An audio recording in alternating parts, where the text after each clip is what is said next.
Hey folks, it's Barry with Get Slydewayz. We're running a little late tonight because we had, to be honest, life happened today, and our job that we were doing over in Franklin ran a little long, so we're running about 15, 20 minutes late here, but we're in the studio finally. We're ready to get a good show going. We've got Mr. Wesley Cloud with us here tonight, so we're going to talk and have a good time, and it's just us. Like, I'm without a co-host. It's, you're going to have to fill the space, Wesley. I don't have anybody to help us tonight. Well, we don't seem to have any trouble when we're at your shop usually. I keep you distracted for 3 or 4 hours longer than I probably should. But Wesley will flat come into the shop and talk, and we'll have a good old time and get absolutely nothing done. So it works out really nice. But so, Wesley, the people that don't know you out there, you are a man of many hats. I kind of put that up there on the post, that you drive a ProAm drift car, you sell real estate, you're doing your own podcast thing, you're doing the kind of same thing we're doing here. In fact, we're using your advice on a lot of this stuff with our lighting and all of that. So just introduce yourself, man. Tell us who you are. Yeah, but that no problem. My name is Wesley Cloud. I am a Formula Drift Pro-Am driver, just like Barry said. I sell real estate to try and fund all of that. And outside of that, I'm trying to kind of get more into the world of building other people's cars as well. I've developed the skills needed to do that on my own cars over the last few years, and feel comfortable, taking on some projects. Yeah. We are kind of in the process also of building a studio to be able to do something like this with my wife and I. She's been doing cinematography and filming and music videos and photography for quite a while, and that's really her area of expertise and profession. So it'll allow her to have a place at home to do what she loves, like I've got with our shop, and they're right there next to each other so we can help each other when needed. Fantastic. Yeah. The videos that she puts together when you guys go to the track, I mean, they're just phenomenal. You can tell that she's been doing that for a long time and really enjoys it. She's got the editing thing down. She's got a great eye for it. Yeah, everything she makes looks so good. And I'm always happy when she brings her camera gear to the track. It's not an all the time thing, and especially in the past, we've kind of intentionally, or at least I have intentionally made sure that she didn't have to do that. I wanted her to make sure that she was able to experience it and be present at the track. And so we've always, hired and paid for media for the competition side of things. But gotcha. She was new to motorsport. She had no experience whatsoever with any of this stuff. So the last thing I would want to do is to drag her around all the time, and she's essentially having to do her job also at the track. But she's started to kind of enjoy that a little bit more, and it's fun, and we get to make some cool stuff, and it's something kind of out of her normal wheelhouse that it's still filming, but she's getting to try the new things with the cars and the tire smoke and just the different aspect of cinematography that provides. It's completely different to what she's used to doing with the music stuff and all that. Yeah. And she's kind of rebranding a little bit because of that, I think, in a way. She wants to open up to more than just music and just the drumming and get into the more full-on cinematography kind of thing with no real limitations. So that's cool. Yeah, so we have a really good setup to support each other, and I give her cool things to film, and she gives me cool film from it. It's a really good thing. I love it. So let's talk about that first. So you're gonna do your own. You already have your own YouTube channel and all that.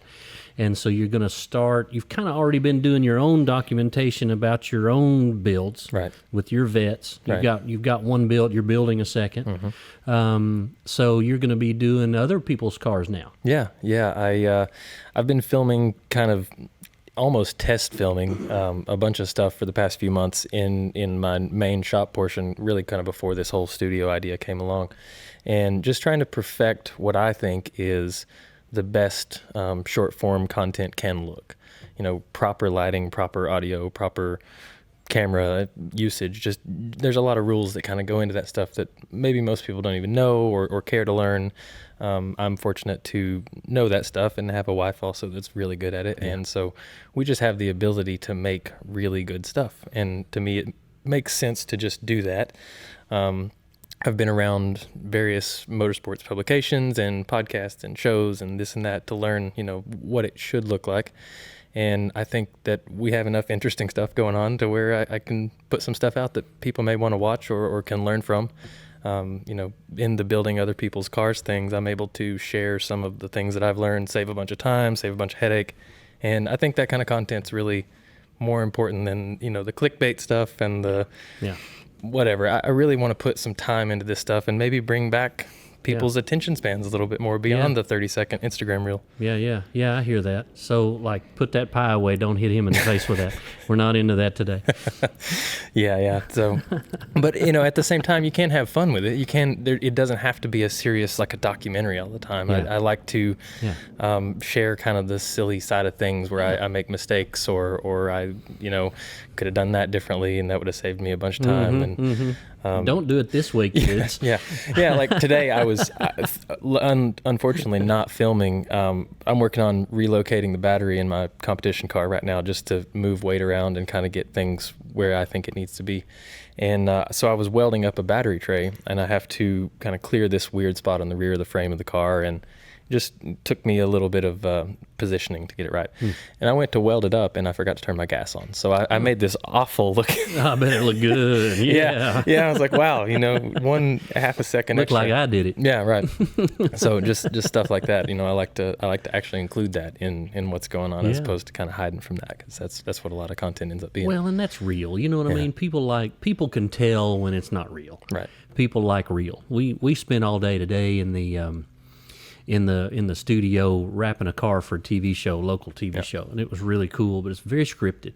You know what I mean? So it was good, and it'll be fantastic. But it was a couple of guys that are well known around here, and they did 4 or 5 takes on everything to get it just right. Right. You know what I mean? And that's cool and all, as long as they'll show the bloopers every once in a while. I'm in. Yeah. Well, I mean, I don't buy enough extra materials to do those multiple takes to get it just perfect. I'm going to cut something once. It's going to be what it's going to be. But no, I really enjoy making things and doing things, and just being in the world of drifting kind of forces you to learn some of that stuff, because you tear something up, or you need to move a power steering rack so that you don't continuously do weird forces on it and make it blow the seals out the side constantly. And then you have to learn, okay, well, this is how you measure and cut metal, and this is how you weld, and this is that and the other. And luckily I had exposure to all that stuff beforehand, but it's just made me so much better at it, where I look at that as a true skill that I've got, instead of just something that I can get by with. You know what I mean? Like, there's a difference in feeling comfortable changing an air filter and feeling comfortable hacking the frame off of the car and building bash bars and whatever. And it's just not, you don't even think about it. It's just, and it's funny how that progression happens without even really meaning to. Like, if you'd asked me 5 years ago if I wanted to chop the back 2 feet off of a Corvette, I would have looked at you like you're a maniac. Gosh, but I feel you on that. Exactly what I want to do right now. Like, if you ask me to go chop up your Corvette, I'll get started. Yeah. Get the saw out, right? Hey, I tell you what, I think it's really fun. So for those of you out there that don't know, Wesley and I both are East Tennessee boys.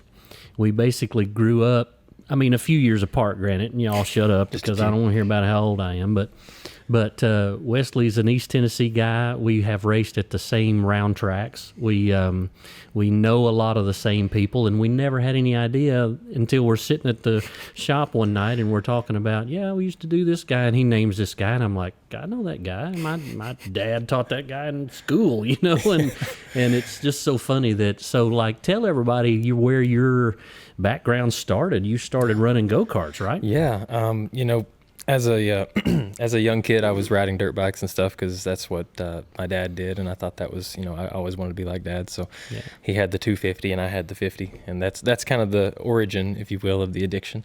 But later on, about I think 7 or 8 years old is when I got in. I think I was actually 7 the first time I drove a dirt cart. A true cart for racing, not just like a little go-kart. There's a big difference for people that don't know. It's not a yard cart to race cart. That's a big discrepancy. But I tried it out. I don't know if anybody watching has any reason to know Jerry Warsham, but he had a cart there that he let me drive after kind of everybody was done doing their thing, and it went well. And so Dad was like, well, this is what we're going to do. So what was the name of that little racetrack? Dumpling Valley. Dumpling Valley. So that's right around, that's a mile or so from where we drift at the Smoky Stadium when we go to Sevierville. Continue on around that little road, and Dumpling Valley little racetrack was down there on the right. So the guy that I used to drive for when I was a kid, that built my first dirt car that I raced at Smoky Mountain and Atomic and all of that, he was probably there racing dirt go-karts when you were that little boy. Yeah, more than likely. And it's funny how many of those little things crossed over. And like you say, the dirt car thing, my Uncle Mark from a long time ago, my Uncle Mark Vineyard, Yes. he was participating, and you tried to replicate his number. He had the coolest number. He had this beautiful white car, and it was I'll never forget, it was number 4, and inside the 4 was the American flag, and it was the coolest thing. Yeah. I remember that like it was yesterday. And I remember helping make that. You know, I was in the vinyl shop watching it cut out on the little cutter, and that kind of thing is just, there's so many little overlaps like that. But the dirt karting is definitely where I got my start in real competition motorsport. That went to a point of, let's get better at this, let's continue to progress instead of let's just go have fun on the weekends. Cool. And then throughout my life I've been fortunate to try other things and learn how to drive different ways, and it led me to ride in your drift taxi in 2015 or 16, something like that, at the Fairground Speedway in Nashville. Oh, okay, yeah. And Turismo deal. Turismo Drift. Yep. And that was the moment where I knew, No kidding. and I had known about drifting. I had watched plenty of drifting. I knew of plenty of the drivers. I had been a fan of watching, but I didn't put it together until I rode as to what it really felt like. I thought you're just kind of sliding around like you would on dirt. There's not a whole lot of feedback once you get out sideways. You just kind of float it around and whatever. There's actually grip, and now that I've spent the rest of my driving career chasing grip in a drift car, which is just counterintuitive when you don't know. So you're blaming this whole thing on me. It's 100% your fault. All this money that you've spent and all this time that you're blaming this on me. It's Okay, all just your so we're fault. clear. Yeah, all your fault, and I don't regret it at all. Nice. It's the best thing that you can possibly spend money on, I think. Tell you what, It's a fulfilling thing. I absolutely love it. Yeah, there's something special about having a car that's maybe not meant to do what you're doing to it, and making it look right and making it look like it should be doing that. There's a lot of people that'll tell you a Corvette's not good for drifting in the old days. They would always tell you, oh, it's too gripped up, it's whatever. So I heard that for years. For years and years and years. This old guy that I was kind of a business partner with 15 years ago, he was a big Corvette guy. And he used to jump up and down. Oh, you can't make a drift car out of a Corvette. They're just got so much grip. They won't slide. They want to go straight. And I'm like, it's actually a little easier to make a drift car out of a Corvette because it's more balanced, because it has better suspension geometry. It already has a lot of grip, so you're more taking grip out of it than you are putting it in it to a certain degree, until you get to a certain level. Right. Whereas when we were building those 240s and stuff, it was a battle to put enough grip in the car to be able to handle the power. Yeah. I mean, I have a 240 as well, and it is a lot more like sliding a tin can. You have to really have some good setup in your suspension and all the adjustable arms that are possibly available to you to get it even close to what a Corvette is from the factory. Yeah. And obviously that perspective has changed in the real world of drifting. Everyone knows now a Corvette is a sure way to have a successful build. I mean, it's going to work. It's going to drift. It's already got the balance. It's already got the big power. It's already got good suspension. It's already. Yeah, but then you go and destroy all of that like I did with a complete drivetrain swap, and then you have to go and figure everything out and move batteries around and use ballast weight but there again, even just the concept of ballast weight and using those lead blocks is familiar to me from dirt track racing. I was the little kid up under the car unbolting the weight because I was the one that fit, Right. Get under there, boy. Yeah, right. And so that kind of thing is just, everything comes full circle, just all those little things that I picked up along the way. And even in car setup, like chasing grip, and how do you do that? How do you go about that? Without knowledge, you're in the wind, I wanted to run something by you and see if you feel the same way I do about this, because we both kind of came from round track racing. We were already used to being inches away from another car. Yeah. And that's something that a lot of new, younger drift drivers, when they first start tandeming, they're really nervous about getting too close to that other car. Contact-wise, they don't know what that's going to be like. They don't want to mess their car up. And coming from a round track background where you're used to rubbing is racing kind of thing, you know, I never felt that. I was comfortable right next door to another car immediately. Yeah, it's actually really funny that you say that, because I think about this one particular occurrence all the time. That you're exactly right, and we're used to being right beside each other, and especially in go-karts, there's nothing between. You're an arm's length away from your next driver. You can touch that guy, yeah. And this one time, it was I believe they called it the TDKA Winter Nationals, the Tennessee Dirt Karting Association Winter Nationals. I think that's what it was called. It might have been a World Karting Association event. I'm not sure. It was at the Morristown Arena, indoor. Oh yeah. Indoor kart racing. Yeah. And it was my first time doing indoor racing and stuff. And there was some, you know, it was just a different world. It seemed kind of intimidating to little me with this arena around and stuff. And I will never forget, and I think my dad will probably never forget. If he's watching right now, he'll remember very well what I'm talking about. Just a lap or two into the day, I got wheel hopped by another cart. He hit my rear wheel because they're exposed, and it hopped up and sat on me. Oh gosh. Right on my seat, where the front of his cart was literally against my helmet. And I was just kind of dragging him around like a trailer. And I didn't have a clue for a second. I just thought, why is this cart not going? He was sitting directly on the sprocket. And but just that kind of stuff, that contact, that, I mean, from a pretty young age, I really never was too worried to get close to anybody. The only thing that I ever still think about is how much money everybody has in their cars, and I don't want to do unnecessary contact at a fun day, or at something that's not a competition. I'm not going to be and try to get in somebody's door. Right. That's just that's not proper etiquette to me, because I wouldn't really want somebody doing it to me. Yeah.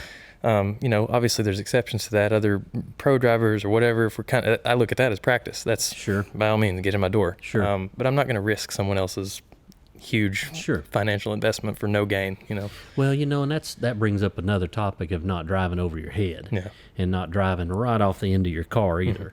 Being able to understand momentum and see what that other car's doing, and not overdrive and go slamming into him, that kind of thing too. Yeah, and I think that probably comes from more just general motorsport experience, knowing to drive from a pretty good ways away, you know, like I'm sure everybody's wife tells them that the people are stopping in front of you, but as a driver, I've looked half a mile ahead. Yeah, so I'm already up there. We're good, you know. I'm sure there's a lot of guys out there that know exactly what I'm talking about. No way that Jacqueline drives from the passenger seat. No way she does it. No, she's the one wife in existence that just doesn't do that.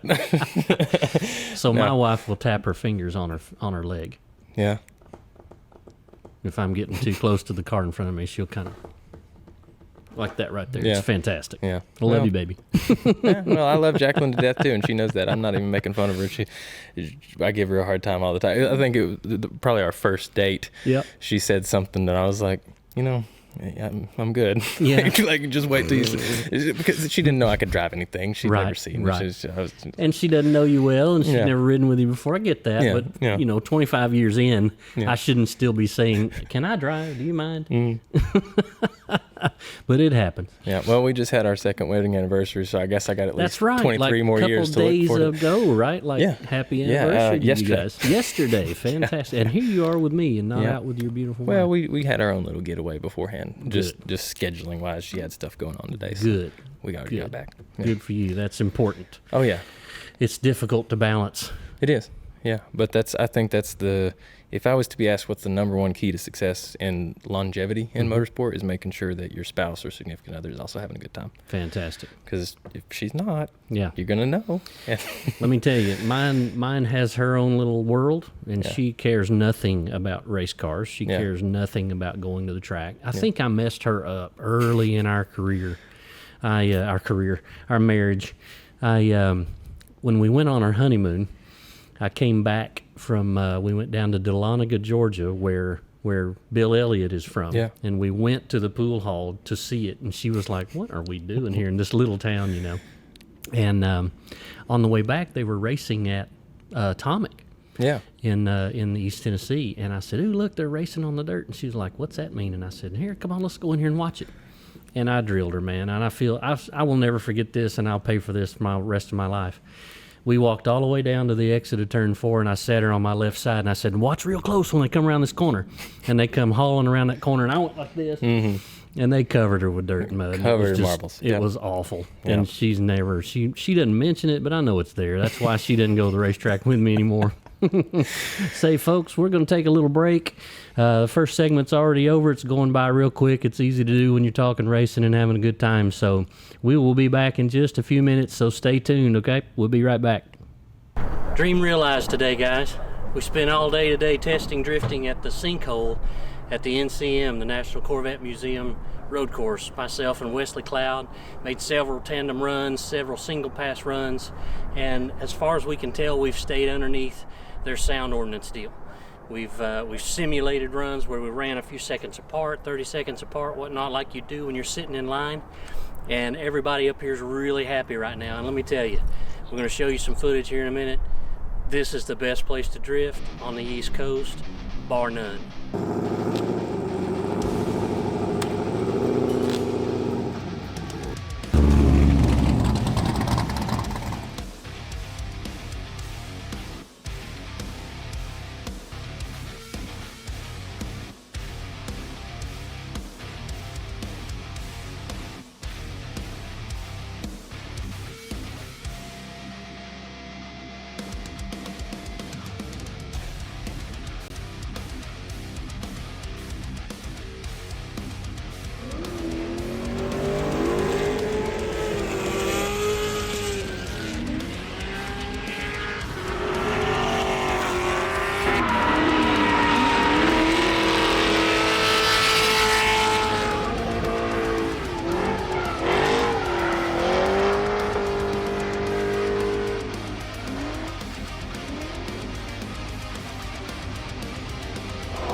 Do an event up here, be ready, because you're going to get signed up quick.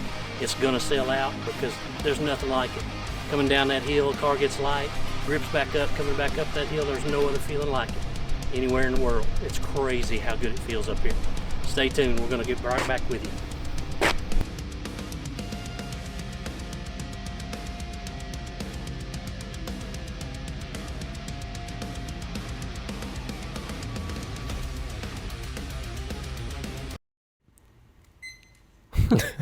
This silly thing's not working good. Sorry, I'm trying to do that as he's counting down 3, 2, 1 and start my little clock, but every time it catches me, I can't do it. Welcome back, folks. This is Barry with Get Slydewayz. We're here with Wesley Cloud talking, man, a little bit of everything. A little round track, a little dirt, little Get Slydewayz, but I think we need to kind of shift gears into your what you've been doing with the ProAm stuff and this one-off vet that you've built. I don't know if everybody knows what all you've done to this race car other than that beautiful new wrap we just put on it. Well, the wrap is beautiful. That's my current favorite part of the car. It's the only thing that doesn't give me any problems. No. I heard that. Welcome to race car, right? Yeah. No, but it is a unique Corvette in that, and this has been confirmed and disputed and confirmed. I am not talking about a C6 Corvette, a C5 Corvette. C5 Corvette. I have the first front mount transmission, quick change differential C5 Corvette in the world, period. That was the Wow. first one that was done. We worked with FDF Race Shop to get the mounts made for the Winners differential built by Race Tech Services. Shout out to Rick. They're very, very helpful people over at RTS.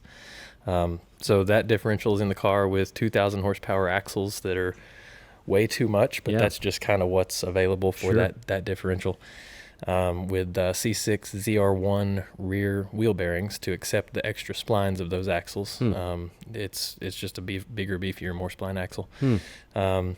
G-Force GSR dog box transmission up at the front, 4-speed, no clutch needed to shift if you have the right shift forks.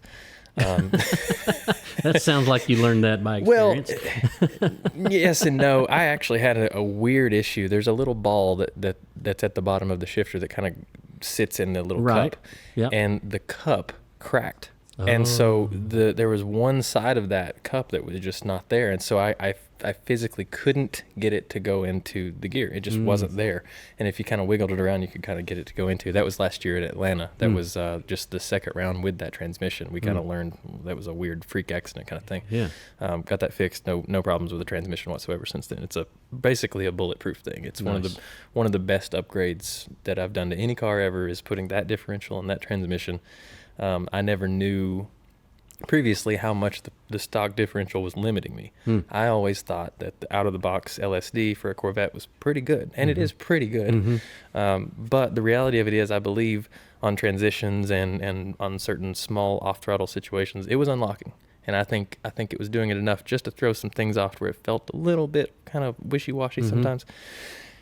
Whew, spooled differential, rocket ship. Done. Instant grip added to the car. Done. Feels like a different thing. I got to test it out with, I think you were there actually at the at Beach Bend with Drake Burris. Oh, right. Yeah. That was the Yeah, first. yeah, yeah. That was the first test with that trans-diff combo, and just the amount of extra throwing it that I had to do just to get the car to drift, I was blown away. And ever since then, I've kind of been chasing more and more grip. That threw off the weight distribution just a little bit. After I've put it on the scales and stuff, it pushed me up to about 56.5% front weight. Oh. But that's now with the supercharger and the stuff that wasn't always on it. So it's Magnuson supercharged. Probably in the 700 to 7 something range. Yeah. Just street tuned safely, believe it or not. Right. And it's a pretty good car. It's not what I look at as good as it could be. Just there's a few little things that aren't available for the C5 that ended up being available for the C6, which is why that's kind of in the pipeline to try and get one of those together. There's just Gotcha. odds and ends that there's just not enough of a high level competition market in the C5 for a Sure. company like FDF Race Shop to make a mass produced part for that. That's just not going to get used. Things like rack relocation for a Gotcha. Corvette where Yeah. blowing racks is a problem with Corvettes with angle kits. Breaking racks off of their mounts was a problem. FDF helped me fix that too with a bolt-on rack mount. Yep. You told me to Yep. get that for mine. Yeah, just the forces on the rack from a drifting standpoint were never what GM had in mind, and there's these little thin tab things that are welded on the side of the rack shaft, or not the rack shaft, but the rack housing, and they just snap off. Yeah. They just come Yeah. right off. And I there's remember nothing, seeing that under there when I was under there putting Yep. those in there. Yeah, and there's nothing that can be done about that other than putting that secondary. It's basically a clamp that goes over and reinforces it. Yeah, But holds for it a in place. C6, Josiah up at FDF has done some magic stuff to put a BMW rack way up further, like basically where the factory leaf spring was. Oh. So it's better angles. It's a little bit easier to find the replacements for. I don't know if you've had to replace one yet, but Corvette racks continue to get harder and harder to find. I have been lucky. You would tell me, man, you're gonna have to be replacing these, and I've been lucky. I haven't had a major failure in that car yet. The only thing that I've had actually go back bad in that one was we blew the slave cylinder out of it, which means torque tube and everything has to come down and change all that. Yeah. So that's why I haven't done it yet.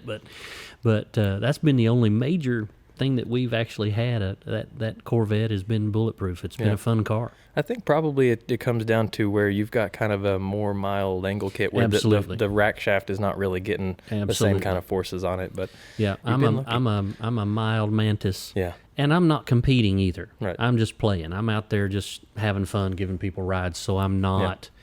I'm probably being more smooth and more whatever you'd call gentle on the Oh, car yeah, than you I'm guys sure. are that are really beating on them, Oh, yeah. competing with them. yeah. I mean, we were beating on things to the limit. A lot. I'm breaking stuff constantly. Lately, it's been weird stuff, stuff that I didn't think was going to break, but you got to get through it all. But the first rounds went pretty well. Some of those things that I didn't expect to break were what I was talking about. Those happened. We had a fuel pressure issue that was a result of a alternator issue that had already been fixed. But when we were testing the car for the season, we got to drive the car, I think, twice. Once at your event at the Speedway. And at that event, we killed an alternator to where it was charging to almost 17 volts. And it was sending way too much power to the fuel pump. We didn't have any regulator between that and the fuel pump, which, again, probably should have been there, but whatever. So the fuel pump was sending too much fuel, spiking to 120 to, I think I even saw 140 PSI fuel pressure at one time, which is way too much. Yeah. So I put in a brand new PowerMaster alternator before the first rounds of competition just to make sure, because it's meant to handle a little bit more abuse than a factory remanufactured alternator that was in it right then. Right. That my dad had brought me from Knoxville to LS Fest last year, because I had cooked an alternator, the factory alternator. I cooked it at LS Fest before qualifying, and he was leaving Knoxville. There was none around Bowling Green because, as you can imagine, at LS Fest weekend, every part shop has been raided of everything. And so the closest one was Knoxville. And he just luckily was coming, and so brought that alternator. But a fan from the audience let me use their alternator. No kidding. To just get what I needed to get done in qualifying. My crew chief, Brendan, went out to the stands and took an alternator off of a C6 that was parked there, not even in the car show, just there to see. Just a fan. And just to watch. Yeah, and just brought it and put it in my car. And so at the end of the night, they ended up staying until 10 or 11 o'clock. So we got done with qualifying. We got done with that whole thing because LS Fest splits it up into separate days. So they just happily sat around and waited, and we took it back off my car and went and took it back up in the dark parking lot and put it back on, and they drove home. Wow. What a story. That's fantastic. And there's a video out there somewhere. I didn't think to obviously send that to you or anything, but I'm standing there kind of looking at the car like, well, what's going to happen? And then here comes crew chief Brennan holding an alternator. Where did you steal that? Right. Don't worry about that. Yeah, I was just like, but it all works out. But we got the 2 more rounds in Bristol in just a few more weeks. Definitely. So speaking of that, our boy Jeff Napier has a question for you. What does he say there, Mr. Jimmy? It's something about what's his prediction for what's he say? What's he after? So he wants to know, what is Wes's prediction for our local drivers at Bristol rounds 3 and 4? Including yourself. Okay. Wes, Andy Hardy. Wes, Andy Hardy. That's all he says. Who else is going? Justin Napier. Justin this going, car Justin, that's right. Jeff Baird. Jeff Baird, yeah. Justin, now, and Jeff, anyone else. Didn't Jeff break a motor? Is Jeff going to make it? Jeff had, I believe, an issue with just a head. As far as I understand, he's got new heads figured out that he should be fine. Okay. He had I forget, I don't remember if he actually cracked a head or if they thought he cracked a head, but I believe he got new heads to put on, and everything should be okay. It's funny. We did his new livery just like the day before. We actually delayed him because we had a shipping issue. Got his car done just in time, really late. Yeah. And he, took it home and had to thrash and redo, his harmonic balancer. So radiator and everything had to come out of the car, and he was like, when's my car going to be ready? And we were like, I'm trying, but we got it done. And but we didn't get it completely done. It's that beautiful aqua color. Yeah, and it's missing the pink, isn't it? And it's missing the pink. So we were able to just put the chrome and the black on it. So I called him, after Bristol when he got back, and I said, hey, I've got all your pink ready. And he goes, well, I broke my motor, so we'll wait and see. And so that's the last I've heard from him. So Jeff, tell me, what's up, man? As far as I know, it's okay. But if I had to give a prediction, it's hard to do in motorsports. You can't ever really tell what's coming, but especially in drifting. Drifting shakes it up for you whenever you think you know what's going to happen. But I would say, just because this is how I would want it to go, I'm going to say I win. Yeah. And then I'll say that's what I would say. I'm going to win. I'm going to win both of the next rounds. Who cares what everybody else whoever else wants to come in second, third, fourth, whatever. No, really, I just hope that all of us, because I've kind of come up driving with pretty much everybody that's that's going Yeah. to be there, whether they're really local to us or not. There's a few people from way far away that I'm not Sure. really familiar with, but it's just cool to get to drive with my friends Yeah. at that kind of level. And you all do well together, yeah, too. You know yeah. what I mean? And if I had to have one hope for everything, it's just that we all use these events to get better Yeah. and to make our teams better and Yeah. to be able to come back next year and the year after and the year Yeah. after and the year after and just to keep competing as long as we want to.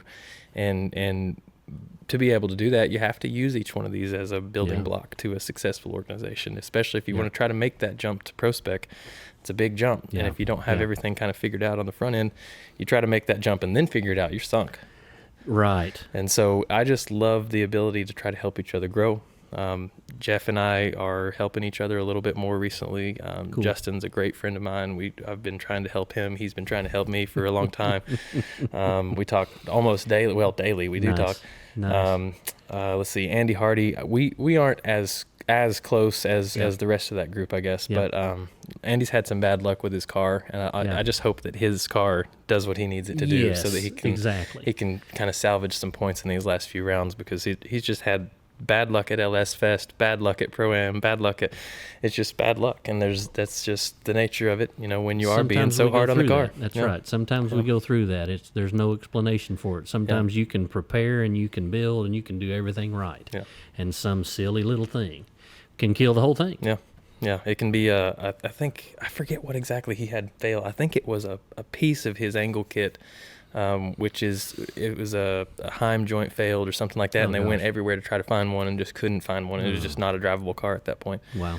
Things like that you can't plan for. I mean, Yeah. you can have spares, but you don't always have spares for Yeah, if everything. you've got the big sponsors, you can have 3 sets of everything on the yeah. trailer, but hey. Yeah, but it's always that one little nut or one thing something. you don't have. My wiper motor died at Bristol. This is a funny story. This is genuinely funny. I went to Walmart because I can't even tell this without laughing. It's so funny. So we had a dry round, and then we knew the rain was coming for the wet round. Oh, We wow. knew that everybody kind of was trying not to talk about rain, but everybody knew it was going to happen. It was a silly thing to avoid the subject. So I, being the forward-thinking individual that I Sure. try to be sometimes, went to Walmart to buy brand new wiper blades for Oh, my yeah. drift car. I was Good like, idea. I'm going to be able to see. Good idea. So I put my wiper blades on that morning. I was so excited. Everybody's watching you. Well, I went out on track, and I got on my radio. I have the button right on my harness to talk to everybody, and I said, man, I'm sure glad I got these wiper blades. These are great.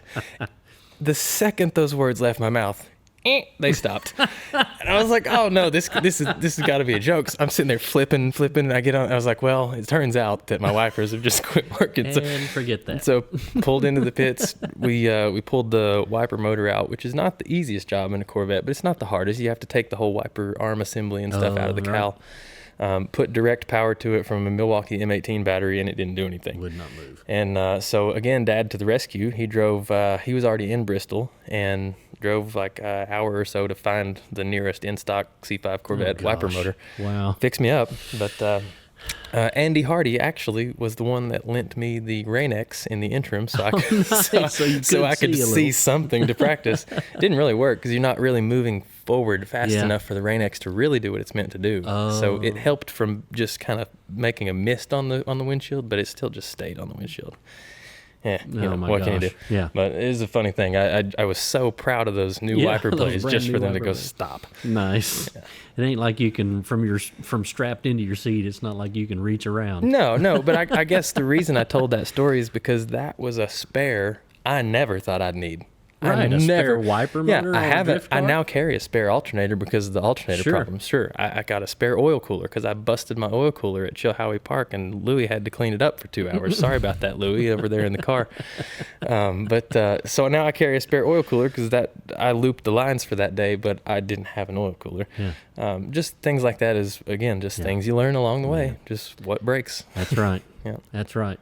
So I guess did we cover everything on the new car, on the old new car, I guess. I don't want to get into the new car yet. We'll save that. Yeah, I mean, I think for the meat and potatoes of it, so to speak, the Magnuson supercharger, the G-Force GSR transmission, that Winner's quick change differential built by RTS, FDF Race Shop angle, and all their supporting parts as far as the upper control arms and the rear tie rod. I think they call it a toe gain mount, but it's a rear tie rod for a vet. just all those little supporting products. They make my handbrake, Willwood calipers in the rear, just for that secondary system. I'm a firm believer, for any of you watching that may be new to drifting, firm believer in a dual caliper handbrake system over an inline. I agree with that. Yeah, there's a lot of inlines work. Yeah. Inlines are fine, but when you get into the finer mechanics of left foot braking and fast movements between left foot braking and grabbing the handbrake and this and that, sometimes you can hydrolock the thing. It just doesn't do so well sometimes. I've seen people have problems. It happen to me. Yeah, where I've hydrolocked. I don't have a dual on that Z yet. I hadn't done that yet, and I've had that happen to me where you're on the e-brake, or you're actually left foot braking a little bit, and you just reach up and grab the e-brake too quick, and it'll just stop the car. And you got to pound on the, or yank on the handle, or pound on the foot brake to get it loose, because it hydrolocks it. Yeah, and sometimes I just, the way that I drive when I watch some of my in-car footage, sometimes if I'm coming up in a transition and trying to tuck in somebody's door and I'm kind of overcooked it a little bit, I will actually grab handbrake and foot brake just to kind of get everything to slow down. Yeah. And that's a recipe for disaster if you've got an inline. Yeah, that doesn't work turn it well. off. That's what it did for me. A little bit of a tangent there, but it's something that people ask about, and I'd feel pretty strongly about that one. I agree with that. I had one of those in the 240 comp car that we had built a few years ago, and I loved the fact that I had all four wheels on the foot brake again, without, like you said, without it affecting that other system, with it being its own thing. I don't even remember, that was back, golly, it was some kind of Mustang kit or something that used a Mustang rear rotor on that S14 to build that kit. I don't even remember, golly. Yeah, there were so many fun little things you used to have to do to make a drift car work. You know, it's come so far. Yeah, just buy those build your own angle kit things, the villains kits for 240s. You cut the lower control arm and weld in a little piece, and you cut the bottom of the knuckle and relocate the tie rod point, and that's the kind of stuff that Justin's had to do on that Monte Carlo right there. And that, from knowing that stuff from the earlier days of 240 was why I was able to say, hey, this is probably what this needs to work, and I think it can work. Because they showed up with that car in a very just a different setup than would have been applicable for drifting. And I think I had enough round track knowledge and sort of saw what they were getting at to say, hey, you're on the right track, just kind of change a little bit. But that's what's so fun about drifting, is everybody tries to help everybody. And I didn't necessarily know all that stuff that I was telling him a few years prior, but someone else told me, and I had spent a long time trying to figure it out.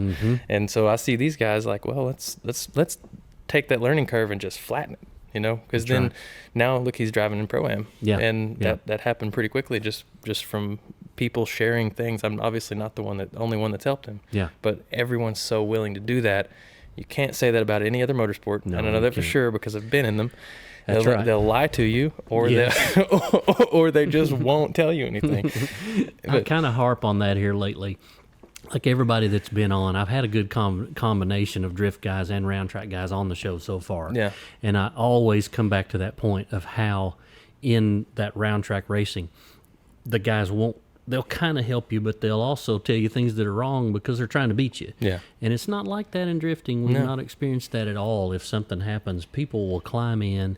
Even in between competition rounds, the other guy's team will help you fix your car, because they don't want to win like that. They want to beat you on the track. They'll help you fix your car if it's torn up. Absolutely. I mean, it's just the nature of it. Buddy, in the round track, buddy, if you had something wrong with your car, good luck with that, pal. We're going to go over here and count the trophies. You know, that's the way they are. It's awful. It's nothing like it. Yeah, it's very a very survival of the fittest kind of thing. I mean, it's a very predatory instinct kind of world. But no, it's what I've loved so much about drifting, is even from the first few days of really being around it in person at your events. Before I ever even rode with you, I was shooting photos and videos and stuff just kind of for fun. I always noticed, you know, that's something else going on here. This is a different community. That's right. That's what we like to hear, right? So we're going to take another little break. This is going by like really fast. I'm loving this. So give us 4 or 5 minutes and we'll be right back. Get Slydewayz with Barry Clapp and Wesley Cloud. Be right back. Hey everybody, it's Brian Finch with Finch Performance, and we're just going to take a quick little peek around the shop here to see some of the different things that we work on around here. So first up, we've got some chassis in production.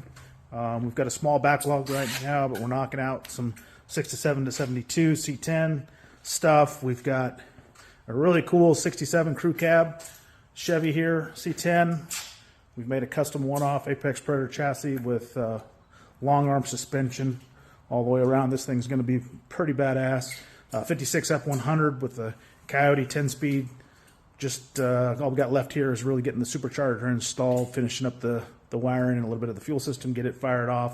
And then, of course, we're back on our Ferrari 308 custom project here with the LT5 engine and a Graziano 6-speed transaxle. So this thing is going to be full kill, badass. And that's just some of the things we do here. So we don't just build trucks. We build a lot of everything. Main thing is we have a good time, because that's what it's about.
And that's how it's supposed to work. The timer is on. We are running the way we're supposed to go. Nice and smooth. I don't know why I'm having so much trouble with this little thing. I guess the battery's going dead, but we put us a clock out there, folks. You can't see what we're doing, but it keeps us to where we know when 20 minutes is up. We know when to stop or whatnot, and it's really fighting me today. I can't seem to get myself on the right path here. So welcome back to Get Slydewayz with Barry Clapp. We're here with Wesley Cloud Motorsports, and we've talked a lot of fun little things, man. I can't wait to hear about the new car that you're building or is being built in Canada. This is a big deal. Yeah, it's still a little ways off. It's one of the largest things I've ever undertaken for sure. Sweet. But we've got a C6 Corvette that's going to be put together up in Canada by FabMac Industries, which is my engine partner. I don't have their engine currently in my car. That's kind of a confusing thing. But I have one on the stand that they have already built for me, Mr. Josh Gunby up there in Canada, who has also worked with Josiah Fillets in the previous days of his whole motorsports program in the early days of FDF and those cars that they were using to showcase what they can do. And recently the new Corvette he's got. I think since then there's been some changes and stuff and what's going on in the engine in that Corvette, but the original engine that's in that Corvette, essentially it's a different version of the one that I've got. It was kind of a naturally aspirated max effort version of the supercharged variant that we built. It's a Dart LS Next block with Mullner Tech forged rods and crank, Diamond 2K pistons, the Frankenstein Boost Monster heads, with their fancy valves and everything that come in. A new kind of experimental rocker from Texas Speed. Let's see, other than that, I mean, obviously the correct length push rods and everything, nobody cares about that. Yeah. But it'll be a considerably bigger power, just even on a very baby tune, it'll make more than my car has ever made. Oh, wow. That's basically another forward-thinking thing, trying to have a pro spec car ready. Not saying that I'm definitely going to get a pro spec license this year or next year or whenever, but when I do, I want to be completely ready, and I don't want to be trying to learn a new car in that I'm learning a whole new chassis and learning a whole new everything. I've learned how to work on these cars. I've learned how they go together. I've learned how they feel. And so being able to transition that into just a higher powered, better built variant of it is all the better. I've been fortunate to work with some really great people, and I think that it's just going to be the best example of what a C6 Corvette can do. It's going to have all of the new FDF stuff, the rear grip kit, the front billet pro kit, the rack relocation, the sway bar stuff. It's just really cool technology that we're able to integrate and help develop further. Josiah is always really helpful and really accessible when I need help in making something better, like that rack mount or the differential mounts that he's made for me. We actually broke those at Bristol. Oh, wow. Yeah, we broke both sides of the lower diff mount that holds the actual pinion in place. It there's two that go on the side, and then there's one that sort of locates it in the center.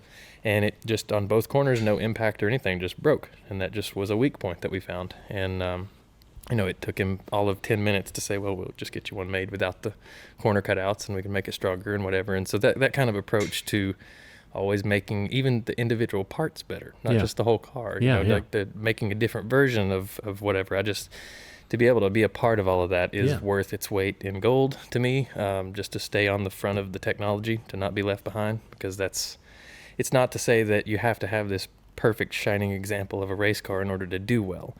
Right. I just believe that furthering every partnership that you have, as far as you can take it, is the best thing you can do for your team. I mean, just to say no to an opportunity to have a car built like that would be silly, even though it's going to cost a bunch of money and it's out of my comfort zone where I'm not going to be hands-on on it all the time, like I have been in the past. And I look forward to what that brings in far of capabilities as a team. We can go compete with just about anybody just by throwing a bigger tire on the back and having the power and having the grip and having everything to just dial it in and go.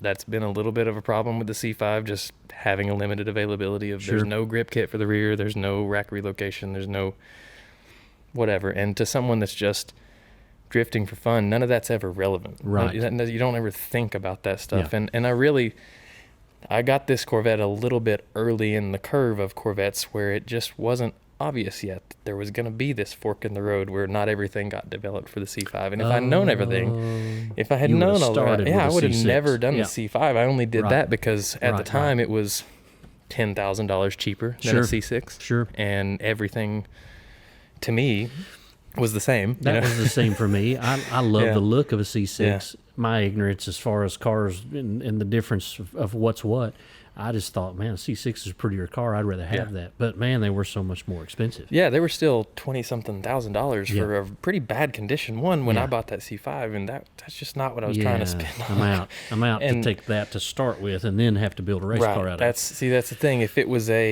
buy it for that much and it's done, that'd be a pretty different story. But, I mean, it's easy to get that much into an engine when you're talking about a real race car engine. Yeah. You then pay real race car prices on things, and it doesn't matter what you have at that point. But it's just a few of those little annoying things where I really look forward to really opening up what we can do with the C6. And if it's ready before the Pro Spec license, so be it. Yeah. I'll go ahead and use it because I think it's better.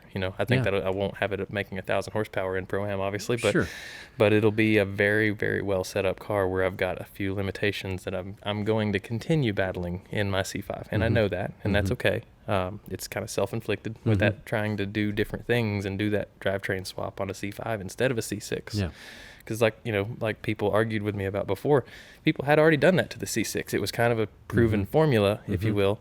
A few people had flipped the differentials upside down and done some weird things in order to get it to fit, but I was able to get it to fit with no modifications other than the brackets that bolt to the factory cradle. Wow. That's it. Wow. Like, it's shockingly easy. In order to fit the transmission up in the front, you just have to kind of take off the little skid plate and trim the ears that the skid plate mounts to, and it's done. You make a transmission mount. Yeah, you had told me that Taylor Hull had on his C6 had to flip his. I think it was Taylor Hull, or maybe it was Taylor Ray. Oh, maybe I think it was Taylor Ray. Ray. The diff is upside down, and I guess, or I don't think it's actually still that way, but either way, the way that some people have done their Corvettes, the diff gets flipped upside down, and you have to change the internals so that you're not in reverse all the time. It's really interesting, actually.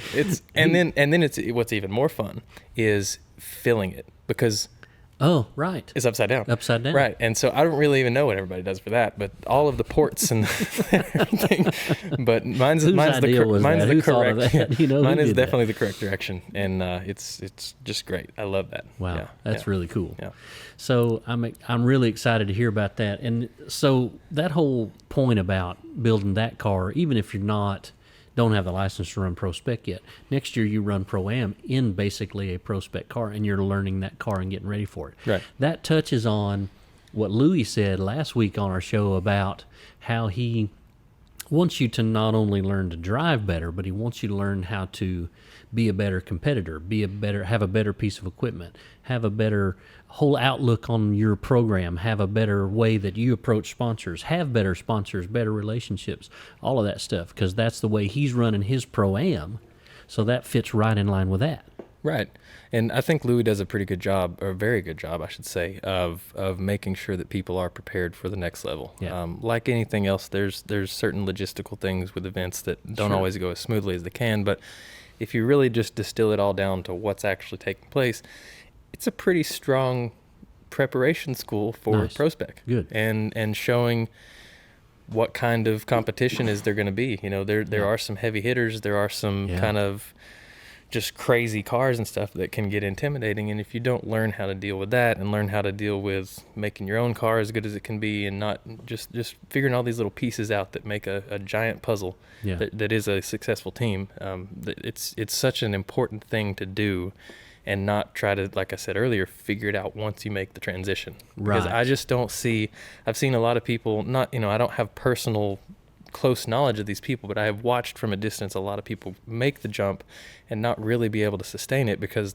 it's too big of a difference. Well, I've seen that too. I've seen guys that went and ran their Pro-Am car in the Pro-Am League, and all they had was a Pro-Am car. That's all it could do.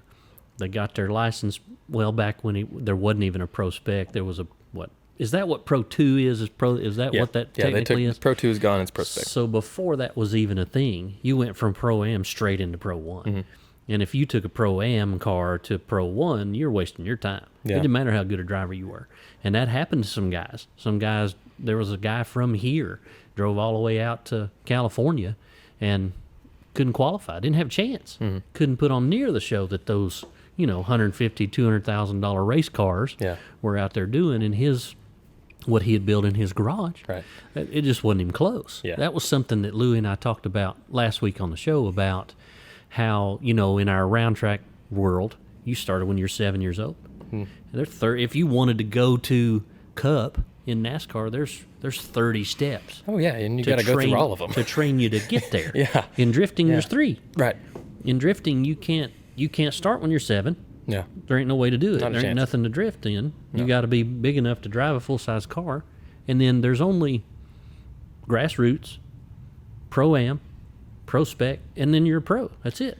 I would kind of contend that there is a step between. I've talked about this with a few other people that were asking me about, should I run Pro-Am, whatever. Mm-hmm. In the past, there were various drifting competition series that were around, and even you were kind of on the verge of starting a couple of them, like with the Adrenaline series, more the Gymkhana format. But there were a few steps previously, but now I think the steps in between are really more like the individual shootout style events that are the Riverside 10K, which I think they've now changed to the Riverside GP or.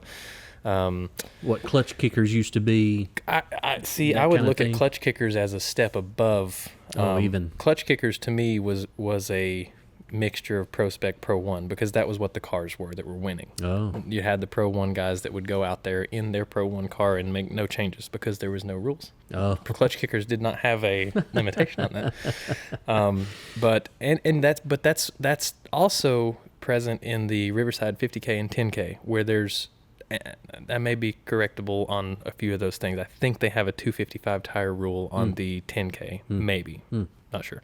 But you still get Pro 1, you get Pro Spec, and then you get a guy with his stock engine 350Z with a welded diff. Yeah. And they all come to those, and they all actually compete because the track is sort of the equalizer there to where... Really small, really tight. Right.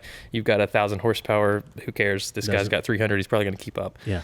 I think that's probably your middle ground between learning how to drive, doing grassroots competitions, and then making the jump to Pro-Am. Yeah. I think Pro-Am now, the way the technology in the cars has gone and just the way that the interest has gone, there's such a minuscule difference, if any, between a Pro-Am car and a Pro Spec car. Oh. To me, there's not a difference because our Pro-Am series is on the same spec tire as Pro Spec.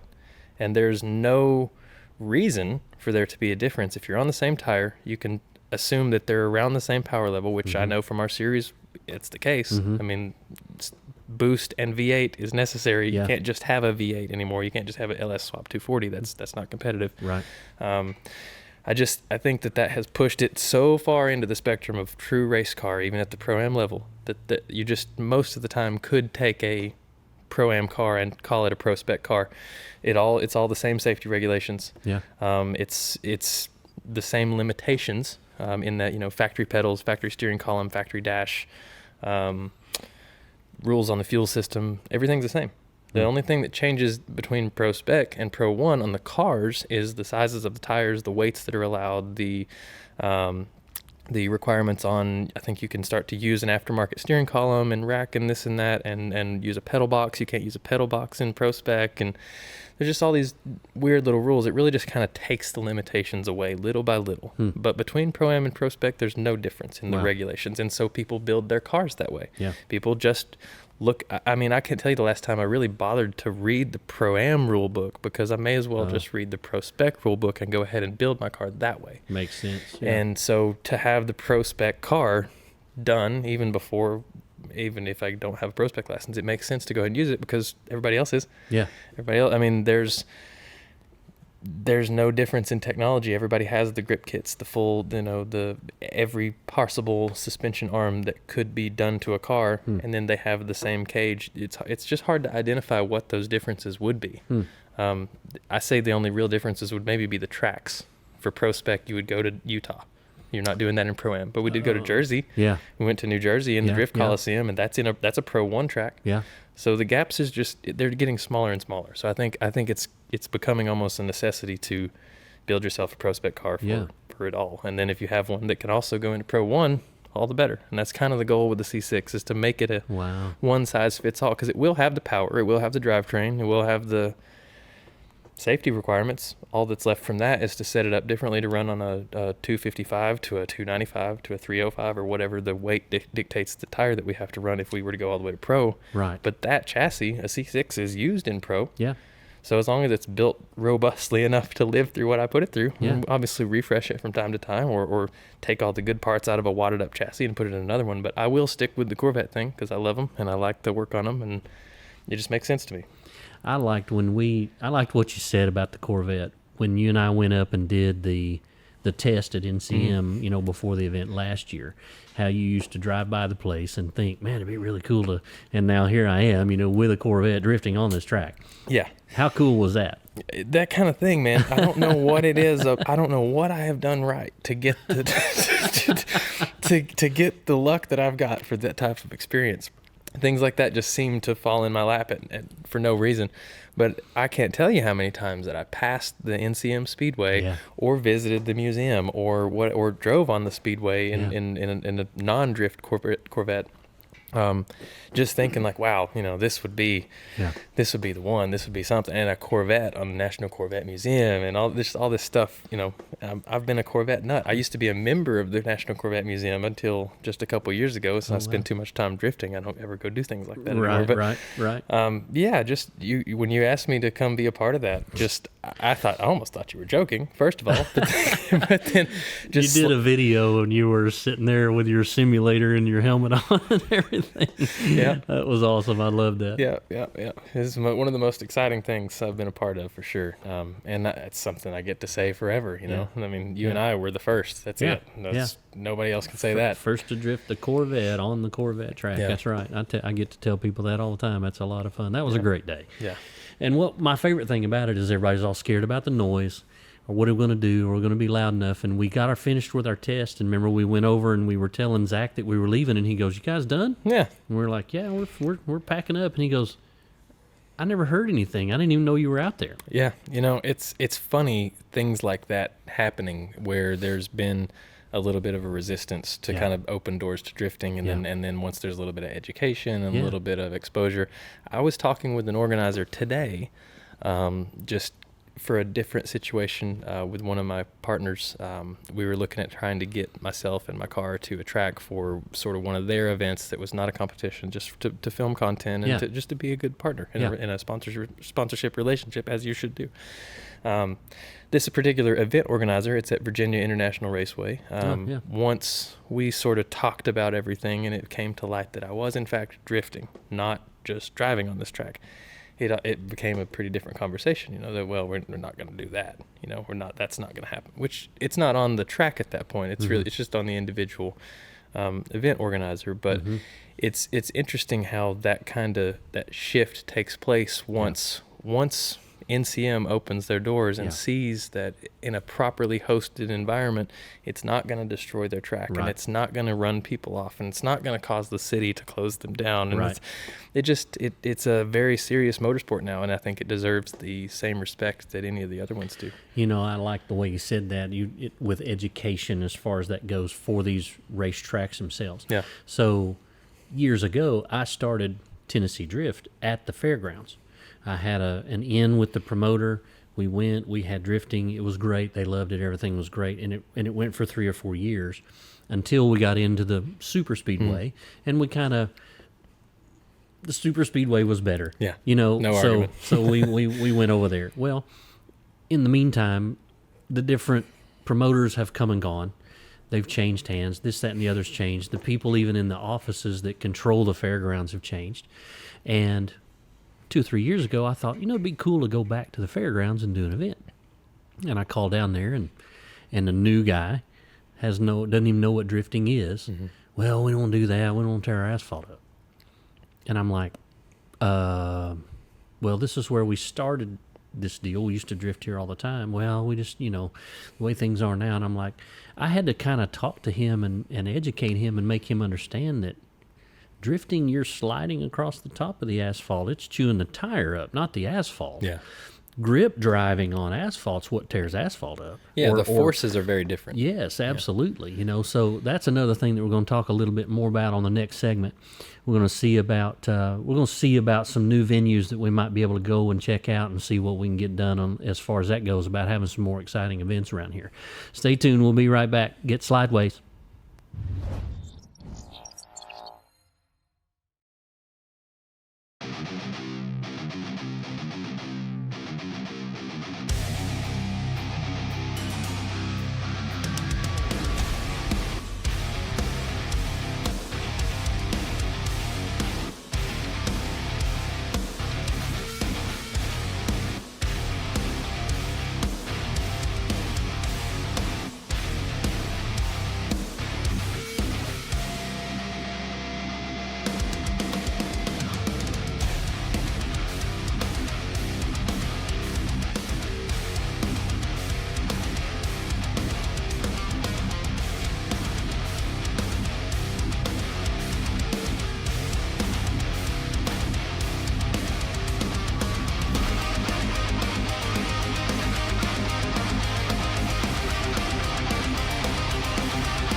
Hey guys, welcome back. Section 4, Segment 4, whatever you want to call it. Get Slydewayz with Barry Clapp. We're having a good discussion about, Corvettes and new and old and round track and go-karts and dirt. And Mr. Wesley's done it all, y'all. He's a man of many talents. We've had a good time tonight. It's been fun.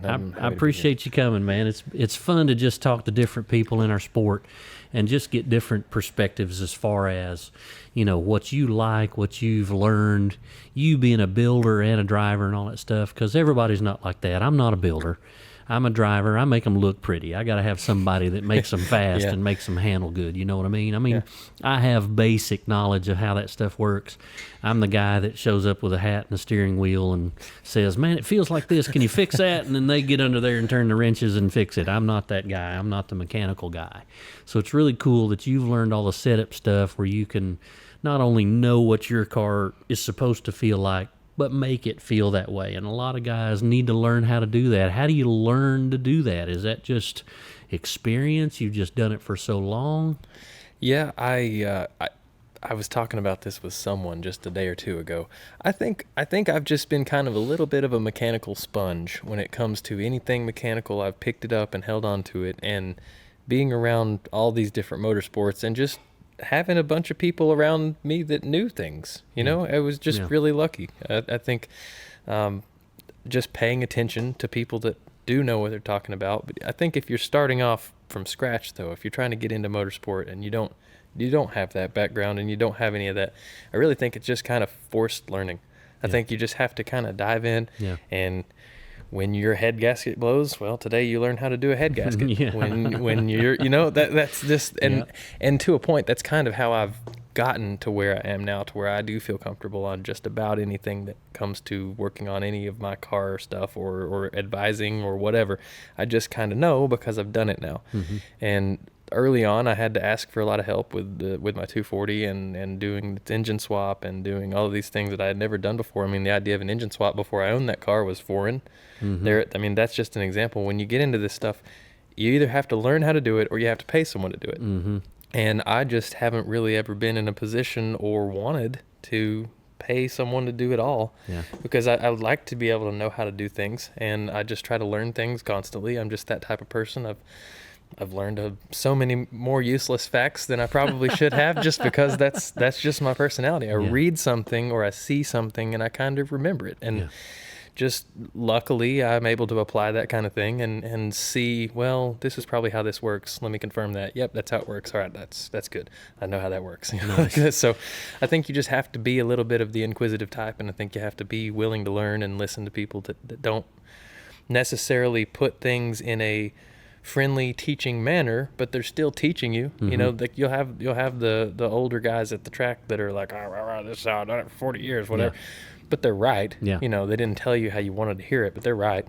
And so just things like that, if they're not lying to you, just things like that, just soaking it up and just being forced to learn through your own issues with your own car and kind of understanding that the information's out there. If you need to learn how to do insert job here, there's probably a YouTube video for it, and that's kind of part of why I want to do the content in our new studio and stuff that I'm most interested in, because I think that I have things to share. I think that I do have things that I've learned along the way that maybe other people would like to know, and they don't have somebody else to learn it from like I did. Not everybody's fortunate to have any family that's even interested in motorsport, let alone a dad that's so adamant about helping me pursue what I wanted to do, and still to this day is probably my biggest fan. My wife's probably my biggest fan. Dad's probably number 2 at this point, but he was number 1 for a really long time.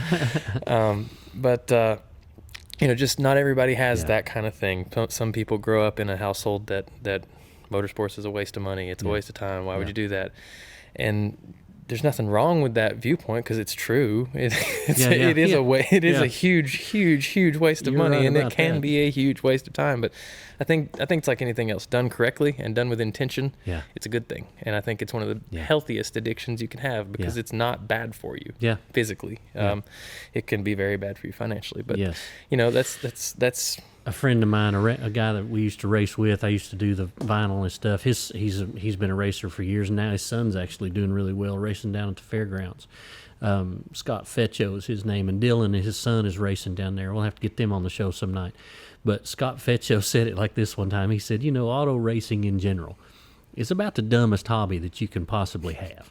You think about what you do to your body and at your bank account. You spend hours after hours after hours building this beautiful piece of machinery that's gorgeous and is purpose-built to do one thing.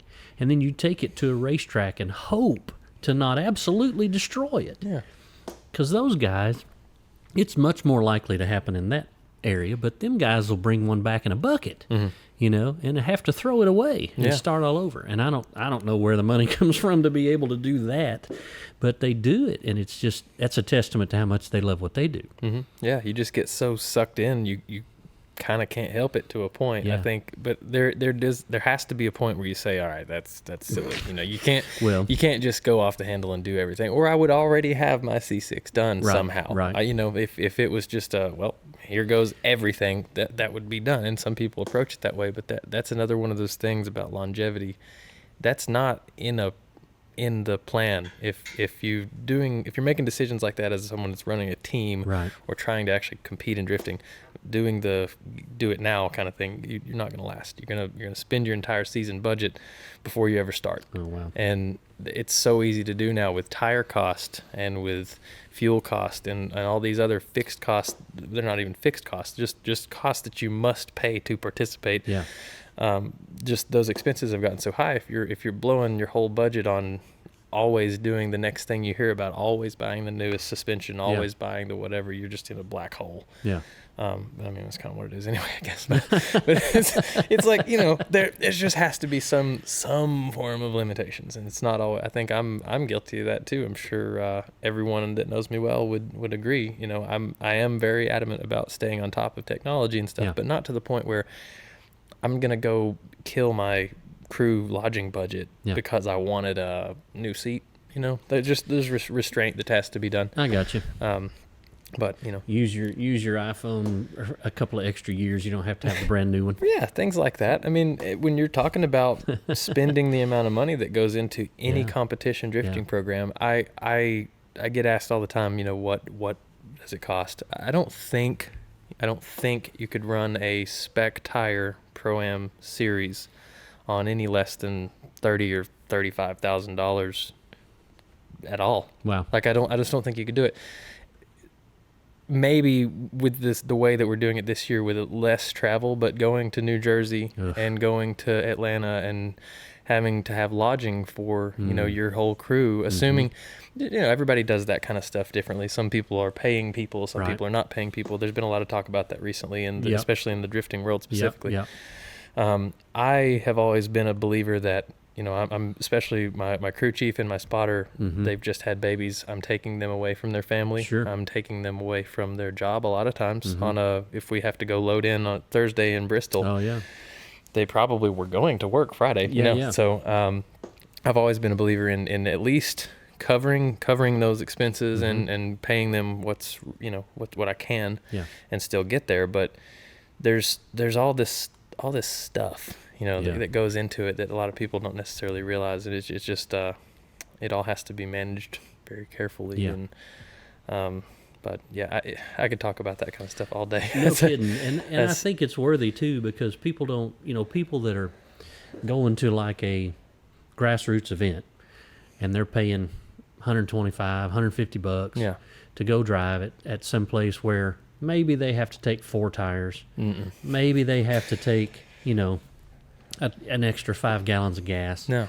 Maybe they have to. Maybe that's gone. Those days are gone.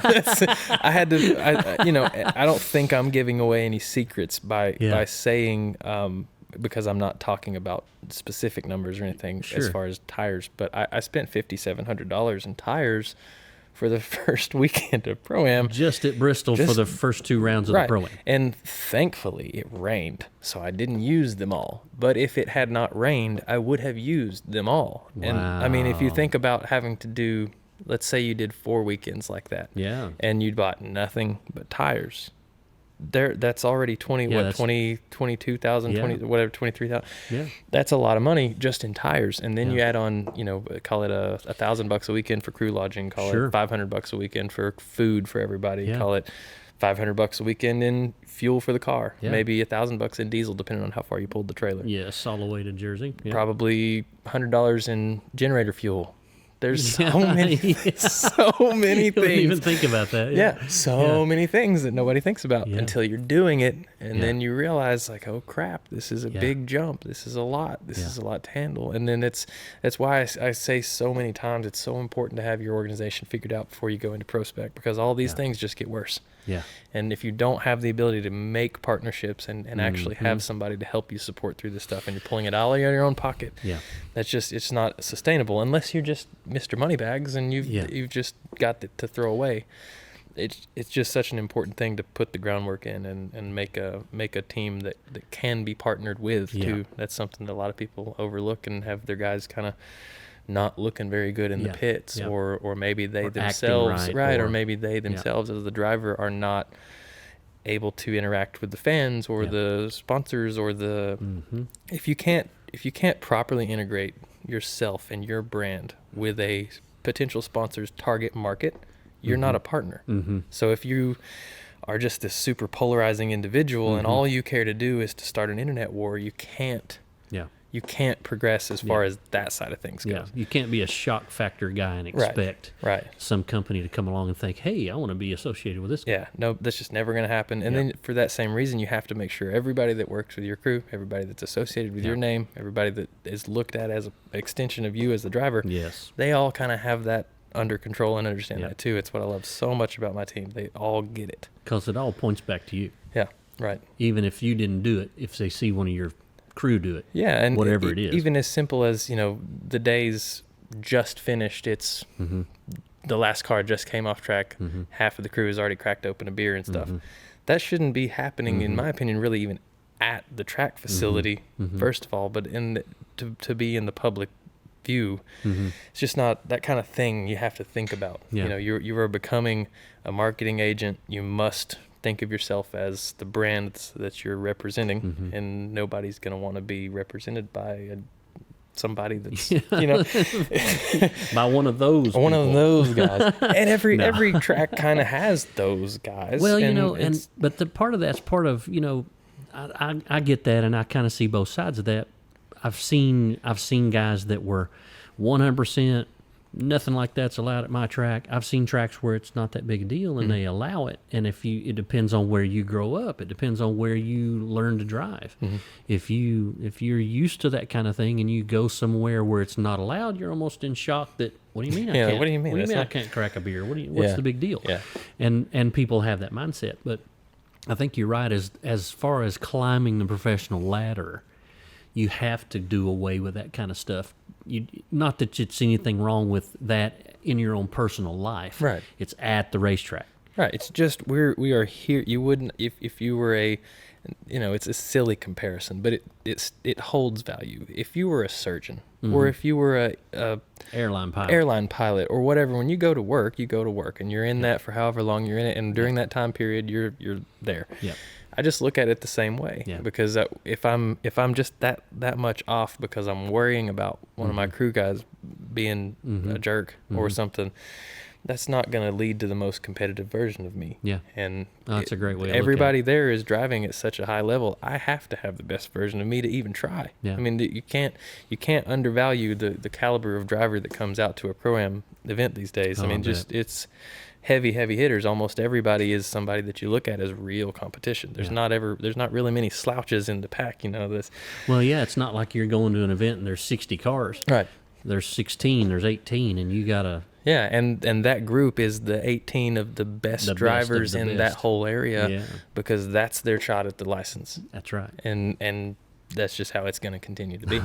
I love that. I love how that sounds. You are going against the best guys in your area for one. Is it one license? It is one now. It's one license so now. they've kind of moved around. Formula Drift changes regulations Right. every now and then. They Right. don't. They do a pretty good job, I think, of informing the drivers of what's going on, informing the people that need to know. Most recently, there's been a lot of shakeup about the whole seating thing and how that works. Right. But the way it works now is you have the one champion of the series gets the guaranteed pro spec license, and then your second and third place get what they call scout position, at least within our series. There's a few different ways that it can be done depending on how the individual series is run and how many events they have and how close together they are, and it gets pretty weird. But being the type of person that I am, I have read the entire Formula Drift sporting regulations book multiple times. You get the scout position, so basically you get the opportunity to kind of petition in without actually having to pay the petition fee.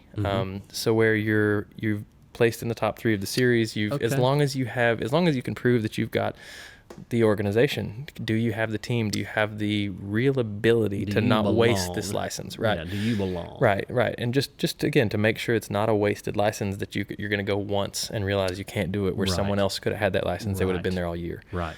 You have to show that you have have personal knowledge of an individual that was going to be able to make that jump and then wasn't quite where they needed to be from a partnership standpoint or having a presence at all online, and literally not having enough online presence was enough to say, the pro spec license probably needs to wait a little bit. Wow. Wow. And so that's why I think I am so serious about, like, everything's about preparing. Everything's about getting ready, because it's scrutinized. It matters. If you're not the winner, but if I was to get third place this year, and then they told me, well, your crew's not quite together, your team doesn't really look like it's pro spec ready, I would be devastated, killed. So that's not going to be a problem for me. That's just not going to be a problem for me. And I know that, and I can be comfortable with that. And I think if every driver in the series approaches it that way, then when their time comes, then they'll get their license and go. Well, and I love that's exactly what Louis said when he was with us last week, that he's not just preparing you to drive. He's not just making sure you have a car good enough to drive. Right. He's preparing your entire crew, your entire relationship with your sponsors. He's making it as close to actually running Formula D as he can at that level, so that when you do get that opportunity, you can move forward. Yeah. I love that. And we're all, anybody that's gone on from E10Drift, there's been a few of them. Yeah, he named all 3 or 4 guys that have won Rookie of the Year. Novak, Yeah. Brutsky, Cole Richards, Trevor Root, Connor O'Sully, just of kind of the recent past. And all of those guys, and hopefully me one day, is a reflection of the ProAm series that we came from, in a way. Not to say that they're going to blame all of our bad habits on Louis, but they would probably blame a few of them if they were, if it was something that you obviously should have known kind of thing. Louis does a good job of making sure we aren't going to be those guys. Making sure you understand etiquette of how it should work, so that when you get there, you belong. You act like you belong. You just act like you've been there before. Just fit in and, do what you're expected. I love that. Yeah. Well, let's take the last couple of minutes that we've got tonight and let's talk your sponsors. Let's let you plug whoever you want to plug and say anything else out there to any of our listeners out there that need to know about Wesley Cloud. Okay, well, let's see. First of all, obviously, I would love to thank all of my wonderful partners for supporting all this crazy stuff that I do. A new title sponsor for this year is CGI Brazil. They've got ownership in several different communications and audio companies like Mac Audio, some involvement in radio communications for Formula One, and a few other things that we can kind of try to bring together and get a little bit more brand growth. Sounds really cool. That's awesome. Yeah. The returning sponsor, no longer title sponsor, but returning sponsor, Vortex Security, Florida-based security company for commercial and residential and all kinds of high-end, biotech scanners and that kind of thing, more so than just your typical. WaySafe trailer hitches is new for this year. We've got some pretty cool stuff planned with them. Nice. Working on, I think it's okay for me to say this. I'll ask for forgiveness. Ain't nobody really working on listening. being a display car at the National Association of Trailer Dealers or something like. It's NADTPA or NADTA. It's too many acronyms. What you said. It is a trailer show at Music City Center in Nashville in I believe it's August. I should know more about this. We just talked about this today for the first time, believe it or not. But we'll be doing some cool stuff where my drift car will be displayed on a lowering trailer in the Music City Center for way-safe trailer hitches. They cool. they have the trailer hitches that measure your tongue weight with a gauge on the hitch. It's really, I actually bought one of the hitches just because I wanted one, and I pull a big trailer, and it ended up that I spoke with them at SEMA.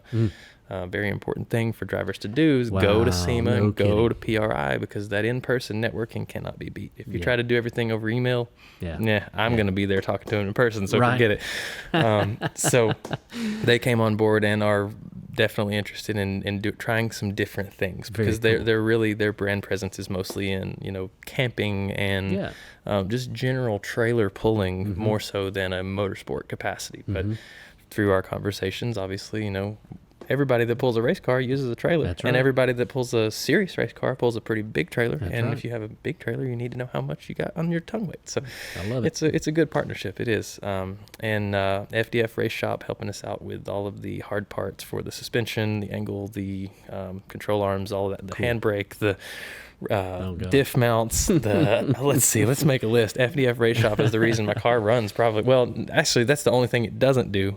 FabMac Industries is responsible for the new engine package that's going in the C6. Currently, I've got a factory stock bottom end, LS1 with a supercharger that I've done all the headwork and everything to myself.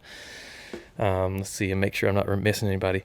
Rimbus Wraps, the owner of Red Nimbus Tattoo Club, is just now kind of getting into the world of... Yeah, he designed your new one. Yes, designed my new beautiful wrap that matches my left arm sleeve. That's so cool. If anybody's listening and not watching, I have an entire left arm tattooed with clouds and lightning bolts and wind bars in the Japanese style, and he made my car look that way. And it's beautiful. And I just think it's one of the coolest things I've ever seen. Beautiful. Yeah, It's beautiful. I'm telling you, it was shocking to see. I really didn't know how well it was going to translate from a design to the car, but it's one of the most beautiful things in the world. Obviously, graphic effects for supporting these wild designs and making it look so good on the car. It would not be the same car without all of that stuff. I don't think that I have missed anybody, but I'm pretty bad at that when I don't have my list, because I do. No. You know what?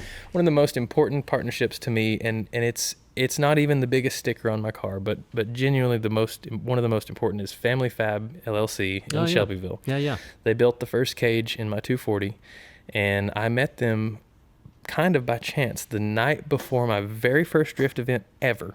The first time I ever drove my 240 was at one of your Bowling Green events. And I was kind of like scrambling to get everything together. It was one of the first events of the season, and I was like, all right, I'm going to be there. And I go to put my seat in the car. It was the last thing I'd done. I'd never put the seat in there because it was just one that I'd seen in someone else's 240. So I was like, oh, this is going to fit. There's no problem here. That 240 had the cat hump cut out. If you've ever had a 240, there's a catalytic converter hump, and it was cut out and mine was not. So my seat didn't go into the bracket. So I'm panicking the day before and looking for like a fabrication shop where I could just find someone, because I didn't own a welder at the time even. And I found Family Fab out in Shelbyville that I went to, and we cut seat brackets on his CNC plasma table, and I made it to the event. Nice. And from then on, they have supported me with everything that I could ask for, it down to little stuff. When I cut the frame off of the car, I made little plates to block off where the square tubing was cut off. Cut those out on their CNC plasma table with the holes and everything in line, and just has been I love those people to death. Adam and Jennifer run that company. They just have been they've grown with me, kind of. Nice. They were literally there before my first event, and they're still helping me out. Well, and that speaks to the relationship thing. Yeah, That's fantastic. yeah, it is. Everybody that's helped me out, and I think specifically my dad deserves a definite recognition for always being really the driving force behind all of this stuff, and just always promoting from such a young age. My wife obviously is probably definitely my biggest fan, but I'm hers, so we share that. And she's just always never wavering in her support of what I'm trying to do, which is really all you can ask for. And I'm sure she's probably sitting at home watching right now and rolling her eyes like probably, the rest of them. probably. But she just doesn't. I don't know if she even knows what an important role she plays. She cooks for all of us at the track now, and she's I call her chef wife. And Nice. just that, even that alone, like having good fresh food for the crew is just such a mood booster. Even if you had a terrible day, the food's going to taste good. Yeah. And she's kind of ends up being the logistics coordinator. You know, she books all of the Airbnbs and the hotels and the. She's got a job, you know. Vice president of Cloud Motorsports. Yeah, definitely COO or something. I don't know. Yeah. And has yet to even raise an eyebrow at the untold thousands of dollars. Oh, wow. Very, very, very important. Very, very important. Yeah, no, it's just like, oh, that's what the race car needs. Okay. Okay, great. Yeah. Wow. It's the greatest. She's the greatest wife ever. I'll hold that for. Be thankful of that. That's fantastic. Yeah, I hold that title proudly. Well, all right, guys, you heard it straight from the horse's mouth, straight from Mr. Cloud. Clean your act up. Get your cars ready. Get your crew ready. Get your relationships ready with your sponsors. Get everything like that if you want to go pro in drifting. It can be done. Then get out there and build a nice car. Get out there and drive.